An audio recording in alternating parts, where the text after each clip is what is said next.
আসসালামু আলাইকুম dear viewers. বর্তমান বিশ্বে সামরিক শক্তি প্রতিযোগিতা আগের যে কোনো সময়ের চেয়ে এখন আর ভয়ঙ্কর হয়ে উঠছে। আর সেই প্রতিযোগিতায় নতুন চমক দেখিয়েছে তুরস্ক। তাদের নতুন ব্যালিস্টিক মিসাইল ইন্দিরি মহান এখন আন্তর্জাতিক সামরিক বিশ্লেষকদের আলোচনার টেবিলে। তুরস্ক গত কয়েক বছরে নিজেদের প্রতিরক্ষা প্রযুক্তি দ্রুত উন্নয়ন করছে।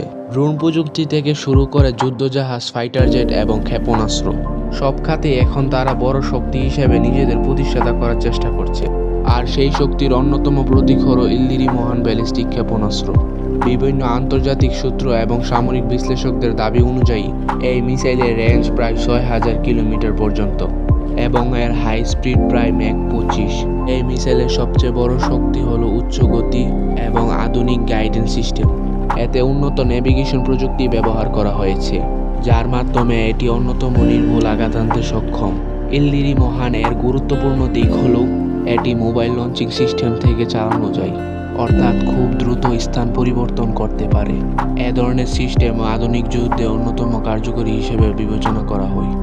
এই মিসাইলটি ইউরোপ, এশিয়া এবং আফ্রিকা যে কোনো জায়গায় হামলা করতে সক্ষম। সাম্প্রতিক সময়ে বাংলাদেশি কিছু মেধাবী তরুণরা ড্রোন প্রযুক্তি নিয়ে কাজ করছে। সেই সম্পর্কে জানতে চাইলে আমার এই ভিডিওটি দেখে আসতে পারেন।